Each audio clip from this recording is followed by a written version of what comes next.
feels like I've walked into a dream as I enter the native prairie valley of Nose Hill. The sounds of the cars are gone. There is just the dull roar of planes continually arriving and leaving the close-by large metropolitan airport. Breathing in the smells, the scents. Now I'm riding in one of the planes with a parachute on my back. The door is open. I jump. Gliding through the air, I see the sprawl of city housing as I float softly down. I do not open the chute. I float down on gentle gusts of wind, land on the hillside with a small thump, legs bent. I roll on the fescue grasses. Releasing scent of sweet sage, prairie grasses, full inhalation of the early spring.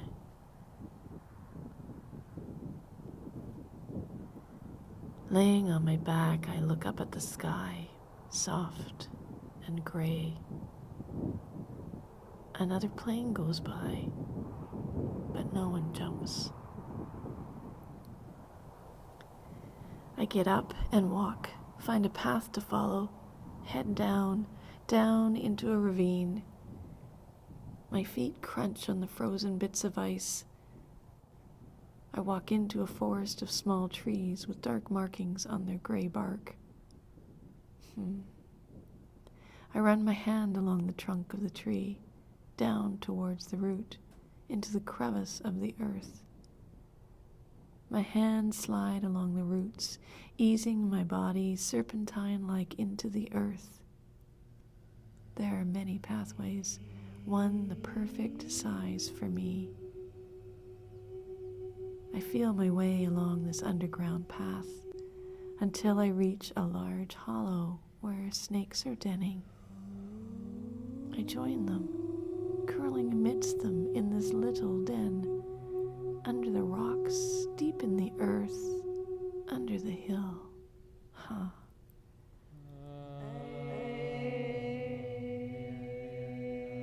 The top layer of my skin becomes loose, detaches from the next. Slight rhythmic movements of my body hasten the release. I slide out of this protective layer of skin. Underneath, I am pink. Quite fragile and a little bit moist. The moisture seeping from my pink skin is wound-like. It needs attention.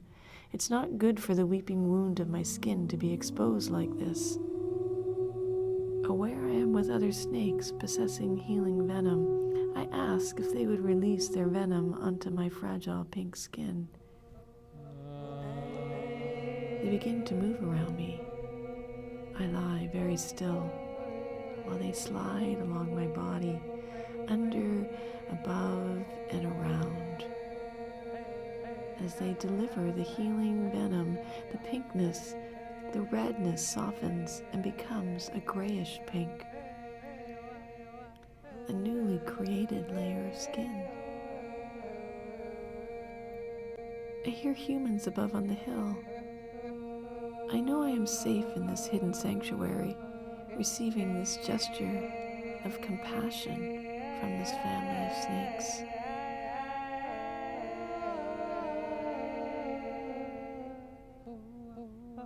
When I no longer feel the wetness oozing from my skin, I sit up, cross my legs.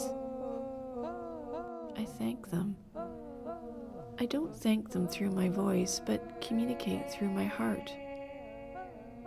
Thank you.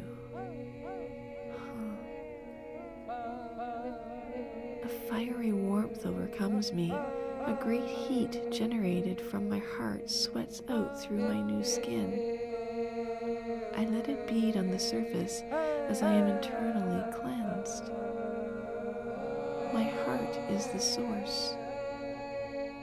The heart is strengthened through the snake-heart connection.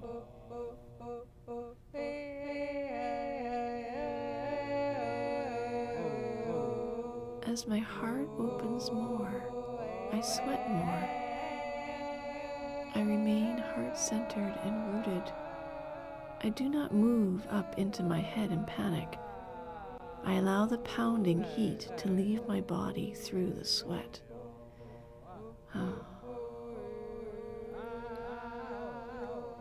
I stay here for a long time.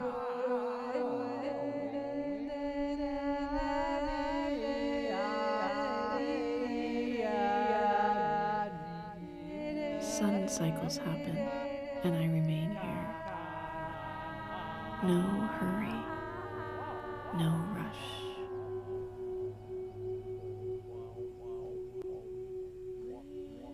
I lie down curled amidst the snakes.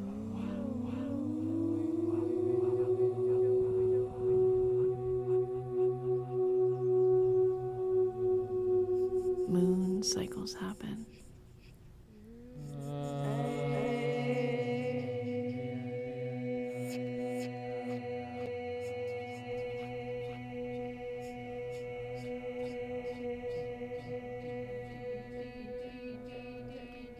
I then jolt awake, distinguishing the edges of my body from the snake bodies. I feel for the entrance to this small sanctum. I slowly, carefully make my way out.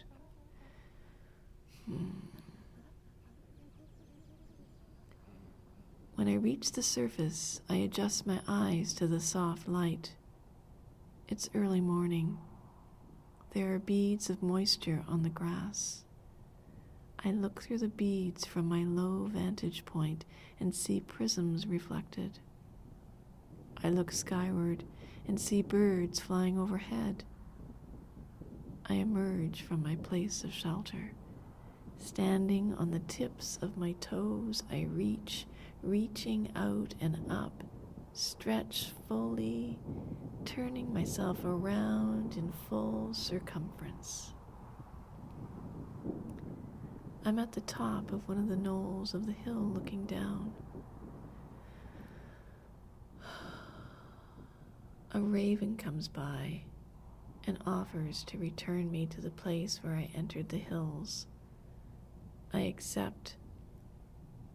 Gliding through the air with the raven, no need of a human-made machine, we land.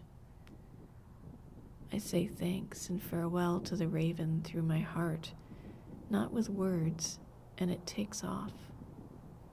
I walk down the last bit of the hill. I stop, look around, see the houses and the cars in one direction and the hills behind me.